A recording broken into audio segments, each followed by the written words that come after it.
Hello, welcome to the battle for Ukraine. I'm Stan Grant. As more Ukrainian towns and cities come under siege, concern is mounting for millions of civilians caught in the crossfire. Coming up, we're going to take you to the front line with the civilians turned soldiers defending their homeland. Plus, we're going to look at the Kremlin's new tactics, including the threat perhaps of nuclear weapons. And we talk to the Red Cross on the ground about the humanitarian crisis. Let's go first, though, to ABC correspondent Sean Rubenstein-Dunlop, and he's in Lviv. Sean, thanks for joining us. What are the Ukrainians waking up to today where you are? Well, Stan, all night the capital Kiev has been under heavy bombardment from Russian forces. Civilians there say it could be the worst night of bombardment of this war so far, which has nearly lasted for 3 weeks. Russian forces have renewed their assault on the capital, bombing apartment buildings and a subway station. There are buildings on fire, people trapped under the rubble, and many casualties expected. But it's impossible to know just now just the extent of the damage, because that city is in the midst of a 35-hour curfew, given the next 2 days are expected to be particularly intense in the Russian offensive. Ukraine says as well that it's launched new counter-offensives in several parts of the country, shooting down warplanes and missiles and landing heavy blows on groups of Russian troops. Again, those are claims we can't verify just yet. Now, air raid sirens have been heard across the country overnight, throughout the night, including in Ukraine's west, and here in the city of Lviv. We spent many hours awake taking shelter as Russia expands its offensive, intensifies its offensive on the western part of Ukraine, just near the Polish border, hitting targets with missiles. This is an area that has largely been safe and secure for now, and I should say the city of Lviv, where I am, remains safe. The city of Mariupol in the southeast is the site of the worst humanitarian crisis in this war, with hundreds of thousands of people trapped without food, water and power. And fresh reports emerged overnight from there that Russian forces had taken doctors and patients hostage at an intensive care hospital there. That hospital had been bombed.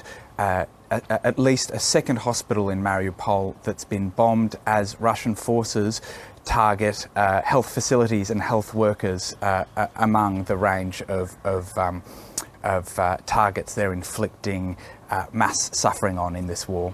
Sean, bring us up to date as well on the numbers of people. I think it's around 3 million at the moment, Ukrainian refugees fleeing the country, but also those internally displaced still inside the country.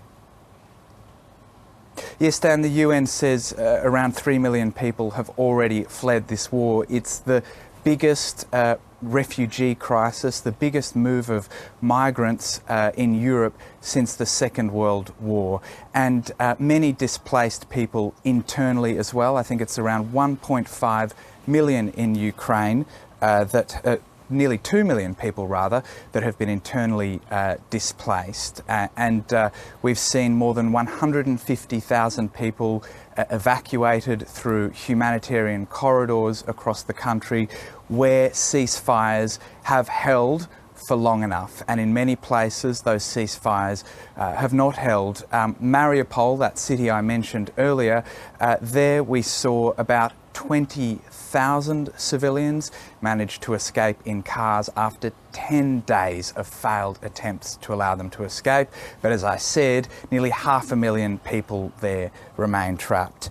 And here in Ukraine's west is where many internally displaced refugees have ended up. This city of Lviv is filling up. Shelters are overflowing with refugees. We're seeing queues of people lining up for aid on the city streets, and the city says it can't cope with this number anymore, and the people that are now moving over here and across the border, are increasingly desperate, increasingly an impoverished group of people. The people of means were those who left first, and now we're seeing people that are really in desperate need of that humanitarian aid.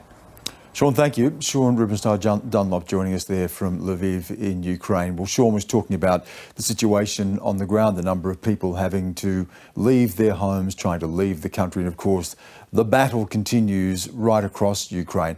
The first phase of Russia's offensive in Ukraine has been broadly, you could say, a story of failure. The Kremlin has barely achieved any of its immediate strategic aims. Russia's advance has slowed, and joining me now is military expert and recently retired Major General Mick Ryan to take us through this. Give us a sense, Mick, of the lay of the land at the moment and what the map of Ukraine looks like. Well, good evening, Stan, and thanks for having me on. The initial phase of this operation, as you pointed out, really has been a failure for the Russian military. In particular, the first 24 hours where they sought to really win this campaign fast, cheap and easy by a lightning airborne assault onto the airfields around Kiev, as well as explosive military thrusts out of Crimea, Donetsk and in the northeast around Kharkiv. Within 48 hours it became very clear that they were not going to be successful. The Russians then transitioned in a very ad hoc way to a more grinding, slow-moving and attritional approach to their invasion. And we can see on this map here now where in the initial phases there were missile strikes, there were these thrusts out of the different bits of the country. But now what we've seen is a very slow advance from the north, the northeast, the east and the south. And we've recently seen some of these missile strikes in the west, which are designed by Putin to deter foreign fighters coming in, but also to deter and interdict Western aid. And of course, a lot of focus, isn't there, Mick, on Kiev. What's your assessment of that at the moment? The fighting is going on around the outside, but capturing Kiev was always going to be crucial. How do you see that? Well, absolutely, Stan. It's always been right at the centre of the Russian campaign plan. They need to capture the capital of Ukraine. It is the heart of Ukrainian democratic government. It is where the president is, and he is inspiring both his people and the world from there. And it really fits into Putin's traditional view of how the world works. If you capture the capital, the country will capitulate. The Russians, as yet, have not even been able to surround Kiev. That is a big ask. And if they are to attack the city, which they by no means have the resources to do at the moment, it would take not just thousands, but tens of thousands of Russian soldiers, given the number of Ukrainian defenders and the amazing defensive framework that they've established in that city.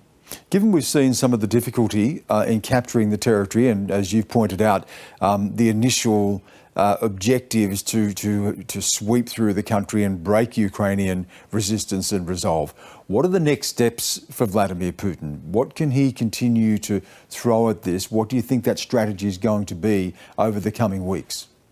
Well, I think we've seen the Russians start to roll out a new plan, which is an old playbook that they've used in Syria and Chechnya, which is less about focusing on the Ukrainian military and more about terrorising the Ukrainian people and destroying the infrastructure of their country. And he will continue doing that in the hope that President Zelenskyy and his government will capitulate. I'm not sure that's going to happen in the short term, but certainly that would be Putin's objective. Mick Ryan, thank you for bringing us up to date on that. Appreciate it. Thanks, well, Steve. with the war raging, families are being torn apart and men are forced to stay behind and fight while their children escape to relative safety. Many young men and women have picked up a gun to defend their homeland. One of those is Taras Toplia, and he joins me now on the front line in the battle for Ukraine. Taras, thank you for joining us. Tell me exactly where you are right now. We can see sandbags behind you. You clearly have your military gear on. Where are you? Hello, I'm from Ukraine. I'm in Kiev now. So you're in Kiev now, and you're on the outskirts of Kiev, is that right? Yeah, not in the outskirts, but nearby the front line. And you see the clearly blue sky above me. So it's a little bit cold weather, but it's perfect situation to Bayraktar works. So, Taras, have you seen any battle yet? Have you seen Russian troops yet where you are? Yeah, it was at first 2 days when they tries to capture Kiev as fast as they can, but they failed in this. So we saw them and we resist them at first days, but now it was our artillery and our airstrikes not let them to came in Kiev. And Taras, you are part of what we're seeing across the country, and that is that people formerly civilians are now putting on a uniform and joining in the fight. How many others are there just like you where you are, people who have joined the army to resist the Russian invasion? It's thousands of people, different people who take the weapon and defend the country in every city of Ukraine. Is it something you would ever have imagined, Taras? Because your life before, as I understand it, you were a performer, a musician, that you were not a soldier. Is this something you could ever possibly have imagined but would have happened? You know, the country was preparing for the war because for Ukrainians war become in 2014. And every day, every year, we were understanding that this war will can be much more stronger than it was in 2014. So we were prepared, but we didn't expect that it will be in that way like it goes now. So Taras, just take us through your thoughts when you decided to join in the fight. What was going through your mind? What was the motivation for doing this? Was there fear? What concerns did you have? Take us through those decisions that you made. Just to protect country, just to protect our future, just to protect our kids. I'm a father of 3 kids, and like, I don't want to say that it's like patriotic thoughts, but you know, it's usual for 90% of Ukrainian people that you should to protect your country, you should to fight. It's normally for us. So and this position for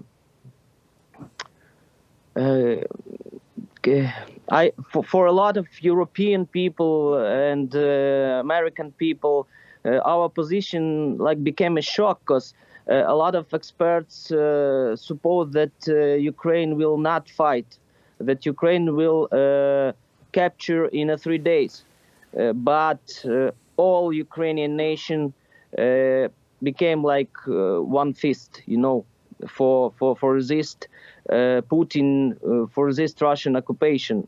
You know, if you know what is Cossacks, Ukrainian Cossacks. Yes. So we all are like Ukrainian Cossacks. We all like Maidan, like Bastion, and working together, united for one result, just for win this war. And we exactly know that we will win, and we will.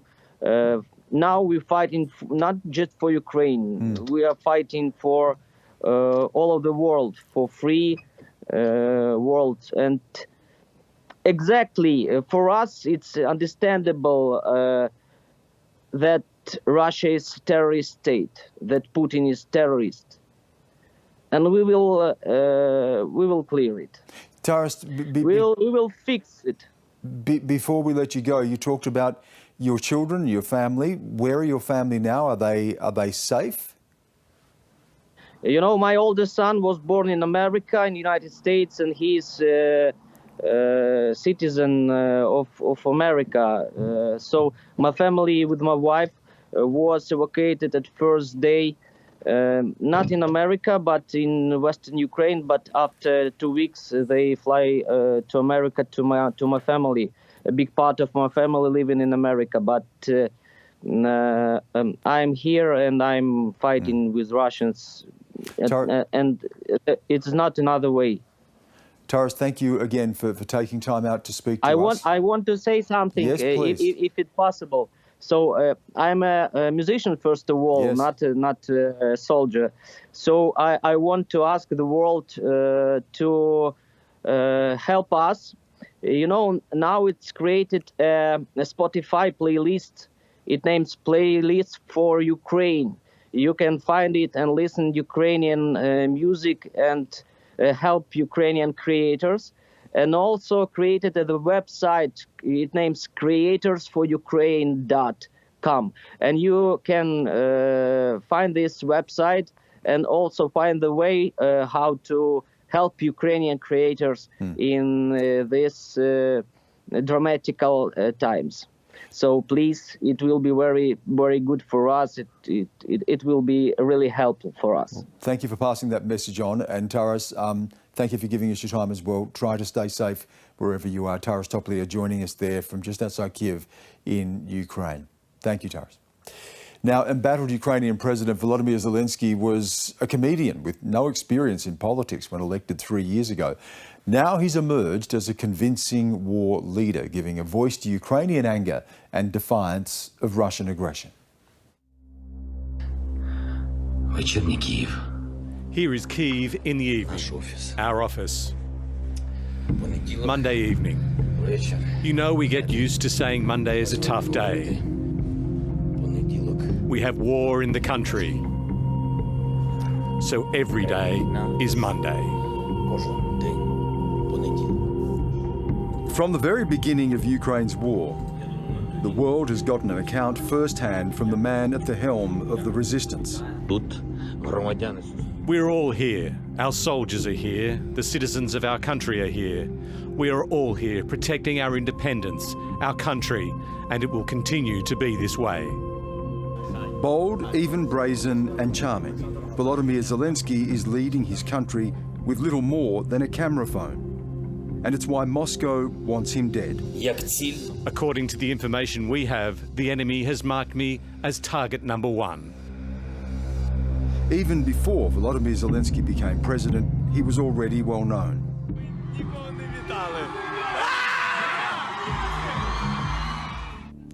Just a few years ago, he was a comedian and actor with a comedy troupe of close friends. No one could have guessed he'd become Ukraine's next president. Except maybe Volodymyr Zelenskyy himself. In 2014, the Maidan uprising ousted President Viktor Yanukovych. Ultimately, his downfall was his refusal to sign a free trade agreement with the EU. A decision many protesters saw as proof their leader was in Moscow's pocket. After Russian-backed separatists took hold of parts of Donetsk and Luhansk in eastern Ukraine, Mr. Zelenskyy cut his lucrative ties with the Russian market and started work on Servant of the People. Василий Петрович Голобородько. Доброе утро, господин президент. The show is about an everyman who, through speaking out against corruption in politics, suddenly becomes president. Life-tracking art. But the presidency of Volodymyr Zelenskyy is actually stranger than fiction. I will vote for Zelenskyy because there is hope that this man, who comes from the people, can better understand us and break the system that exists in the country. It's a fair question. Why would Ukraine elect a comedian? This is a new face. When all the votes were counted, Volodymyr Zelenskyy came to the presidency with a staggering mandate. The margin of victory was more than 73%, but there were concerns over his lack of experience. I don't think he or the other candidates will stand up to Putin. They'll just have a laugh, drop to their knees and give him Ukraine. Despite concerns over his ties to Igor Kolomoisky, one of Ukraine's most powerful tycoons, Mr. Zelenskyy has made an effort to root out corruption since taking power. As president, Zelenskyy settled into his new role. He looked like a man at ease with himself, despite, at times, facing a steep learning curve. But his greatest challenge as president was yet to come. The alarm finally rung out over Ukraine's capital. For weeks there were warnings over an invasion, thousands of troops massing for war games just beyond the country's border. The best friend for enemies, that is panic in our country. And all this information that helps only for panic doesn't help us. Trying to keep his country calm, there was a sense of disbelief when the invasion actually happened. President Zelensky's greatest legacy may be that he stayed in Ukraine, and his countrymen and women did too. Listen, I am here. We will not lay down our weapons. We will defend our state because our weapon is our truth. When offered evacuation from Ukraine by the US government, Volodymyr Zelenskyy is reported to have said, "I need ammunition, not a ride." And while appealing to Western nations for more firepower, he put forth his country's application for membership to the European Union. But now, with his country increasingly surrounded by Russian battalions, tanks and artillery, Volodymyr Zelenskyy's call for a no-fly zone is growing louder. Ukraine has been repeating to its partners since the first day of the Russian invasion, if you do not close the sky, you would also be responsible for this catastrophe, a massive humanitarian catastrophe. Mr. Zelenskyy is winning hearts and minds the world over. Snow fell. It's that kind of springtime. You see, it's that kind of wartime. Harsh, but we will win.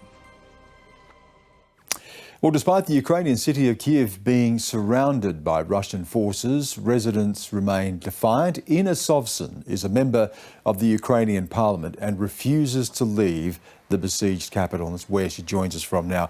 It's good of you to join us. Just give us a sense of how you're feeling at the moment, because we've been following this Russian advance and there is concern about the fall of Kiev. So what are you hearing and seeing? Well, just to specify that as of right now, last night, and we are 11:20 in Kiev in the morning here, I took a train to the western Ukraine to visit my son, because the Kiev mayor announced a 48-hour curfew. So everyone were said to stay in their homes. So I decided to take a chance and to finally see my son, whom I haven't seen for 3 weeks. So I'm in here right now. I will go back once the curfew is lifted. So you will go back? Yeah, sure. That's my home. Need to be there. And we have been there yesterday. We did have a parliamentary session yesterday. We did have to go down the basement before the parliamentary session started because of the air raid sirens. But we did have the parliamentary session, and that is where I have to be. There was no discussion about that. It's just that 48-hour curfew made sense to go visit my son, who has been texting me and saying that, "Mom, when shall I see you again?" But other than that, I have to go back to the city. I have to be there. I have to stay. And the situation in Kiev is different. For 3 mornings, we wake up to the news that another missile hit the city.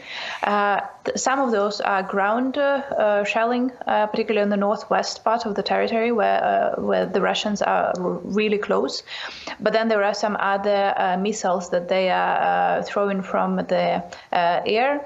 And typically, Kiev air defense system is functioning pretty well. So they actually hit their missiles. But of course, those are heavy missiles. They're still falling onto the ground. And this morning, we have seen another building that was apparently on that building, the missile just fell. So that is what we are seeing in Kiev. This is one of the buildings in Kiev. Again, that one, I believe, is from the ground, from shelling from the ground.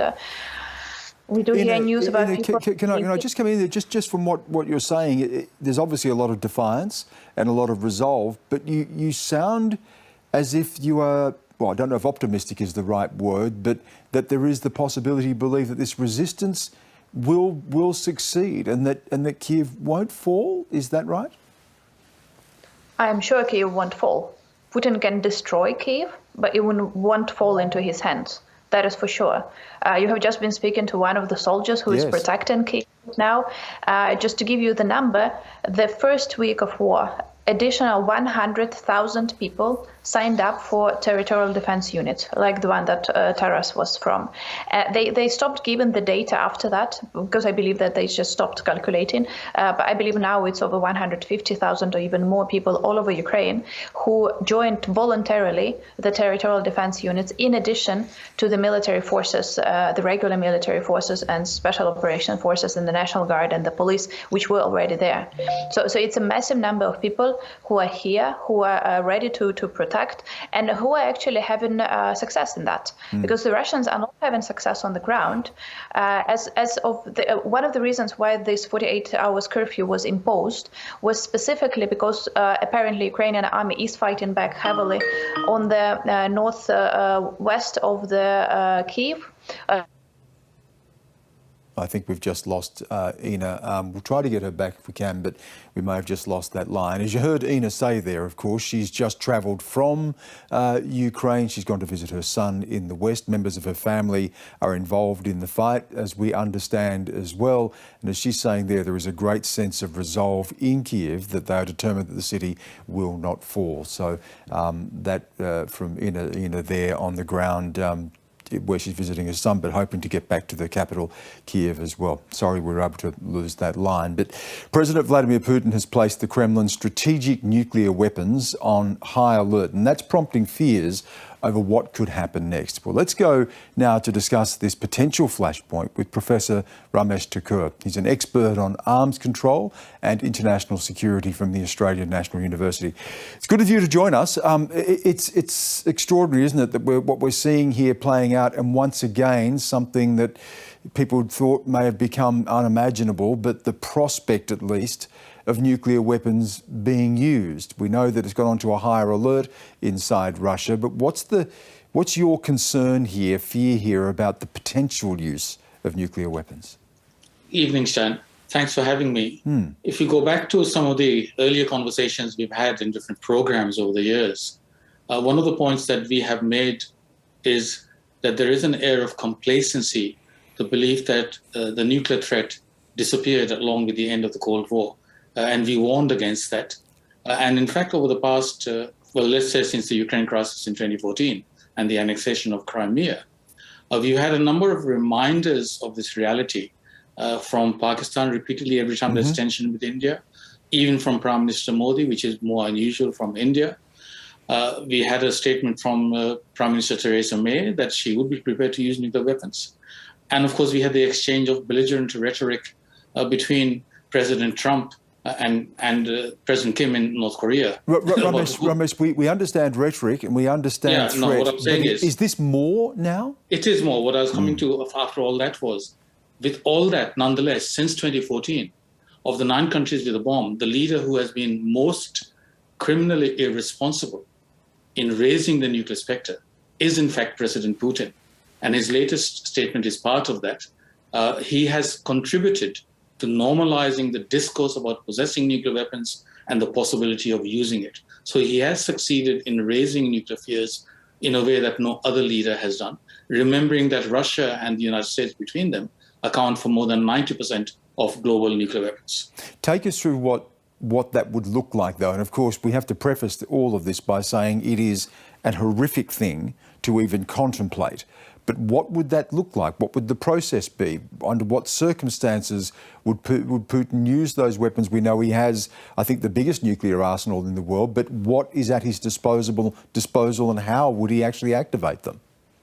Well, he has the biggest nuclear arsenal if you include weapons that are in decommissioned and awaiting dismantlement. If you look at actually deployed and stored warheads, then the US is still numerically superior, and the quality of US weapons, we believe, is significantly better. But the danger is this. It would appear quite strongly that the military situation in Ukraine has not progressed as the Russians may have expected. The level of defiance, the valiant defense from the Ukrainians, led by the president, as you were saying, has been quite extraordinary. Now, whether they have paused or whether they are stalled, we don't know. But the danger, I think, is in our effort to bring Russia and President Putin to his knees, we might risk backing him into a corner. And there is an imbalance of strategic interests between NATO and Russia. Let's remember there are three parties now, Russia, Ukraine, and NATO. Ukraine obviously has a still greater stake and interest, and that is why they're fighting for the homeland, and they will fight and keep fighting, as we've heard even tonight from your guests. But Russia's strategic interest, direct security interest, and this has been made clear by the Russians over decades since the end of the Cold War, and by Western analysts of Russian affairs. Their core strategic interests are vastly greater than NATO's strategic interests. We don't have any core strategic interests. We have a humanitarian interest, political interests. And therefore, if he's losing, he might take the route of, well, I'm going to use my nuclear weapons rather than accept defeat. And Ramesh, we only have a minute left, but if you could just quickly tell us, in the event of that happening, does that then mean that NATO is involved, even though Ukraine's not a member of NATO? Would that then trigger NATO, the US, involved directly against Russia? Almost certainly. I cannot imagine any circumstances in which Russia has used nuclear weapons and we just stand aside and do nothing. Is that a second strike? Are we talking about escalating nuclear conflict, just quickly? Well, it doesn't go from zero to everything. So there are various gradations that will come into play. And I'm sure they will be doing those calculations at the moment, even as we speak. And one ultimate result of this, even if it's resolved peacefully, might well be that other former East European countries that are now members of NATO will want to engage in nuclear sharing with hosting NATO nuclear weapons on their soil. Ramesh Thakur, my friend, it's good to see you again. Thank you so much for giving us your time. Thank you. Well, in the fog of war, propaganda is a powerful weapon. President Putin recently signed a new law criminalising reporting that contradicts the Kremlin's version of events, forcing independent media to leave Russia, shut down or face lengthy prison terms. Ian Garner is an expert in Russian war propaganda. I spoke to him earlier and started by asking him how Russia is controlling the narrative. The key approach that the government has right now is to flood the space as much as possible with the most lurid series of stories that are going to motivate its population to want to fight a war. Of course, they're still not calling it a war. This is still amorphously a peacekeeping operation, a humanitarian effort, the special operation we've all heard of right now. But clearly the government is preparing its population for something quite big, or at least it's attempting to do so. And so it's using all of the resources it has at its disposal to do that. It's using state media, the television, the newspapers, which are all controlled by the government, and independent journalism is now essentially dead in Russia. And it's using social media, it's using astroturfing campaigns, so creating things that look real, look like they come from ordinary people from the grassroots, but are in fact faked. Ian, not calling it a war, clearly people see there is a conflict here, that there's an invasion, so why not call it a war in Russia? The whole narrative really centers around the idea that Russia is not the aggressor. That Russia is, in fact, the country that's under attack by a sort of somewhat unspecified cabal of Western forces, by Ukrainian Nazis and fascists who are about to repeat the events of 1941, when Germany invaded the Soviet Union and 25 million Soviet citizens ended up dying, supposedly in the name of peace, but of course ended up propping up a dictator, as we know.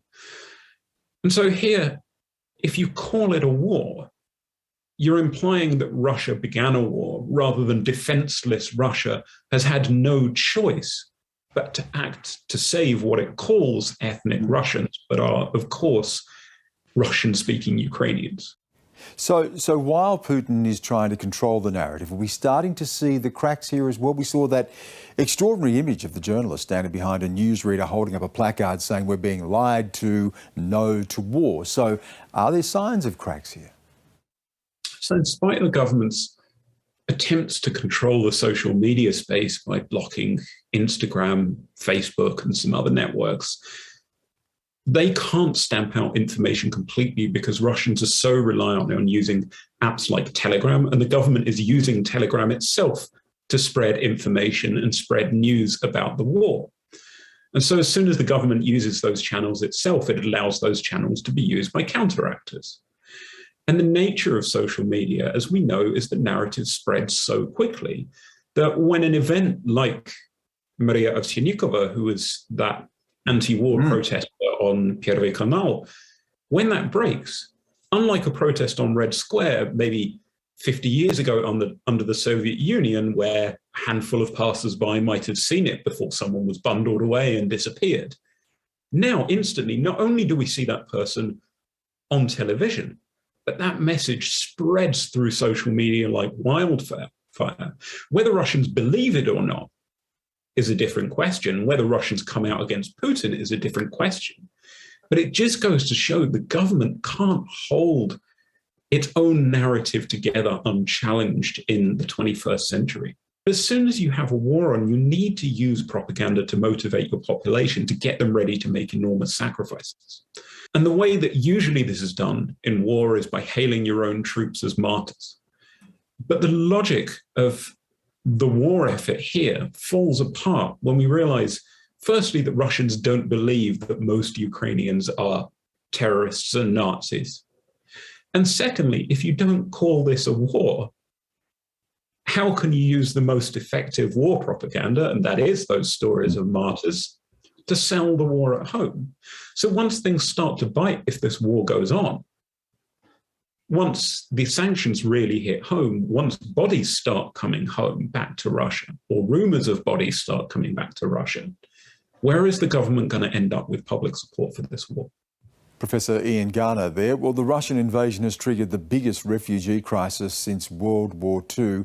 More than 3 million people now fleeing their homeland. Florian Seriax is the spokesperson for the International Committee of the Red Cross. I spoke to him and asked him what Ukrainians are facing right now. Well, the population in Ukraine is facing a major humanitarian crisis. We have millions of people who are on the move, people who have left already the city, but millions who are displaced inside the city. Many of them have left their home without much, without supply, without warm clothes maybe. And many of them have found like refuge in shelters, but they need the most basics. So they need food, they need water, they need assistance such as like towels, blankets, they need medicine. So this is basically just like a kind of to give you an idea of the scale of the needs that are currently visible in the country. And also tell us how difficult it is facing this humanitarian crisis, but also the constant shelling from the Russians.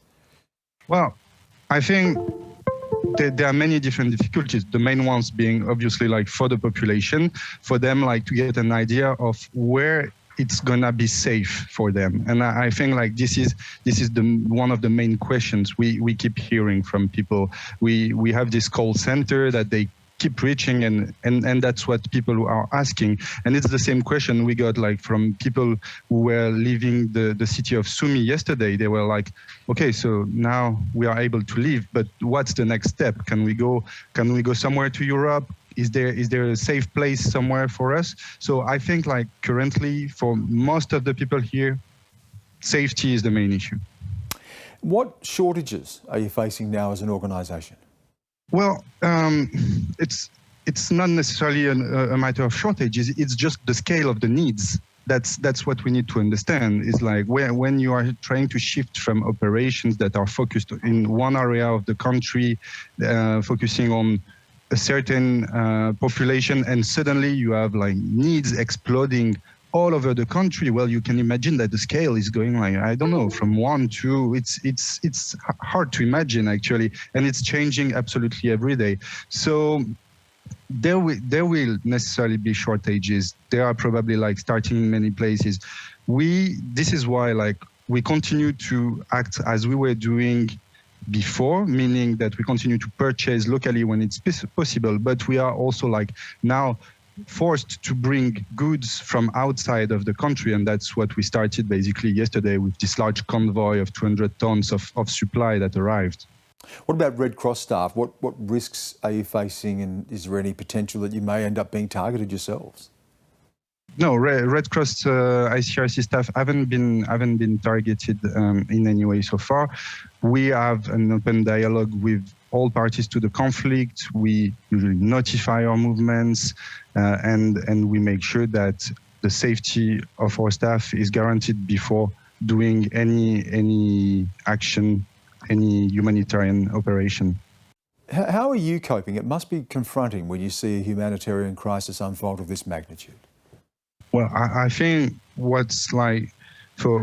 I think the main difficulty is probably for resident colleagues, for Ukrainian colleagues who live the exact same situation as the rest of the population, but in addition, they continue to dedicate their time to alleviating the suffering of others. So this, I mean, for us, like when I see the team, when I also see all the volunteers from the Ukrainian Red Cross and all the individuals that are doing like their own initiatives to help others, I think like this, despite the terrible situation that we are seeing here, is beautiful. Like it's humanity in action in a way. So no, I'm amazed in that sense in what I observe in terms of humanity between colleagues, volunteers, and individuals who will do their best here. Florian Seriaks there from the International Red Cross. Images of the destruction and turmoil in Ukraine have captured and broken the hearts of people across the world. The ABC foreign correspondent Tom Joyner has been behind the lens.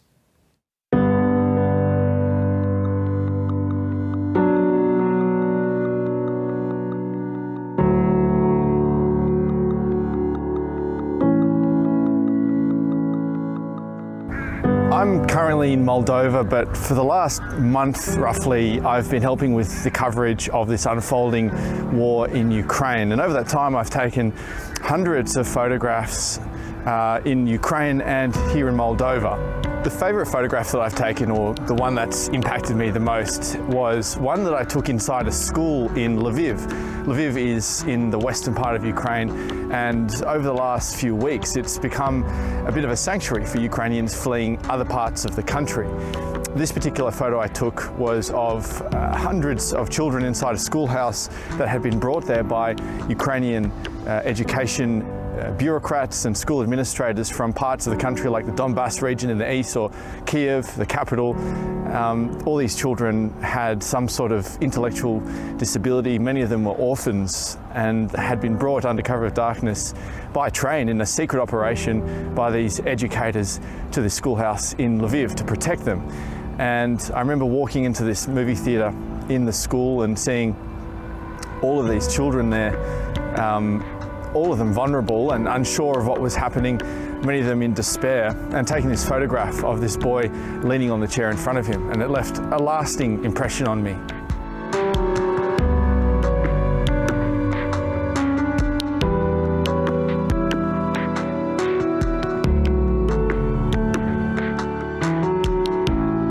One of the most difficult parts of covering this war, but one of the most important, has been showing how the war is impacting and changing the lives of everyday ordinary Ukrainians all over the country. There are millions of people, and no one has been untouched by this war.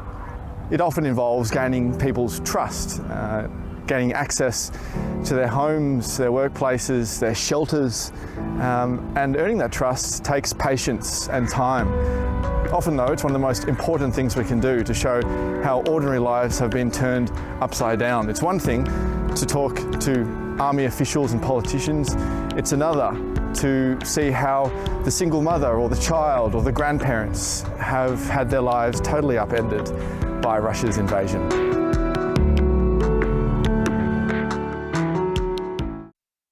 Tom Joyner there, taking us through some of those extraordinary images of people continuing to fight for their country. As we heard tonight, the battle continues for Kiev, people digging in there and continuing to resist. Ordinary people who've put down guitars to join the front line and pick up a gun, as we heard on the program as well. And of course, up to 3 million people now fleeing the country in the biggest humanitarian crisis or refugee crisis since the end of the Second World War.